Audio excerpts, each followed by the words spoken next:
from the Porcupine Freedom Festival in the White Mountains of New Hampshire, this is Daryl W. Perry, host of FPP Radio News for Saturday, June 27th, 2015. Silver is trading at $15.82 per ounce. Gold is valued at $1,176 per ounce. And according to BitcoinAverage.com, the average price of Bitcoin is $249. Antiwar.com reports in Syria, recent gains by the Kurdish YPG faction has sparked an exodus of Sunni Arab civilians from a number of cities, with many flocking abroad and claiming persecution. It appears this policy is starting to extend into Iraqi territory as well. Locals from inside the territory of Iraq's Kurdistan regional government have claimed hundreds of Sunni Arabs have been banished by Kurdish forces in recent days, driving them out of their homes and towards the Islamic State territory amid allegations that they are Islamic State supporters. This has become a growing problem as Kurdish Peshmerga forces have made territorial gains into Sunni Arab areas, and the Kurdistan regional government now encompasses more than a little territory which is not actually Kurdish. The locals fear these banishments are just the start of a wholesale purge to try to Kurdify the region. Iraqi Kurds claim much territory which is now Sunni Arab and which they were expelled from in favor of the Arabs during the Ba'athist government. Now they seem keen to reverse those changes using the same violent tactics. This is a twofold problem for Iraq's Sunni Arabs. However, they are not only facing pressure from the Kurds, but also from Arab Shiites as well. In both cases, the locals in central Iraq are losing territory to occupying forces, nominally a liberation from the Islamic State, and are finding that the Islamic State territory is increasingly the only place in Iraq they are actually welcome. ExpressCoin is the best choice for buying Bitcoin, Litecoin, Dogecoin, and more. Get your cryptocurrencies with money order, check, wire transfer, or cash deposit. Get started at expresscoin.fppradio.com.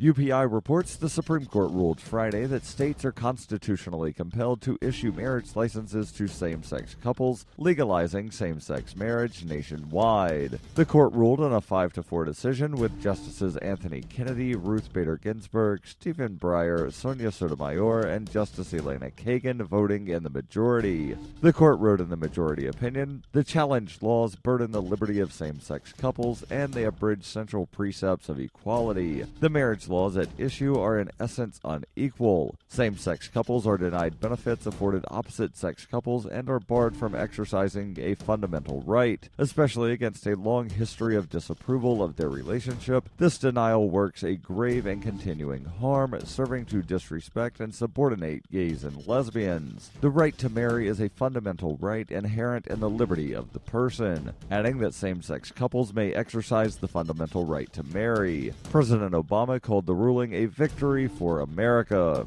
He said Friday's ruling is a reminder of the belief that ordinary people can do extraordinary things. Chief Justice John Roberts, Antonin Scalia, Samuel Alito, and Clarence Thomas dissented.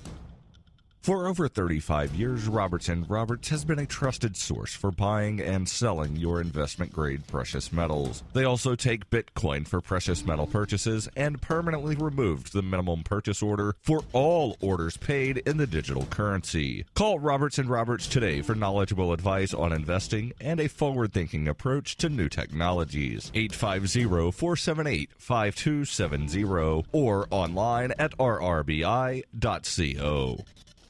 Reuters reports thousands of angry torch-bearing Hondurans marched Friday to call for the resignation of President Juan Hernandez and to demand an independent probe into one of the worst corruption scandals in the country's history. Some 25,000 protesters chanted slogans against Hernandez as they marched to the presidential palace from a poor neighborhood in the capital past a commercial zone filled with malls. A coalition of opposition political groups is demanding an independent investigation into a $200 million corruption scandal at the Honduran Institute of Social Security, where companies, some formed by the institute officials, overcharged for services. Hernandez on Tuesday offered to start a dialogue with the groups, but they insist on an independent prosecutor staffed by foreigners, similar to a UN-backed commission that has led corruption probes in Guatemala.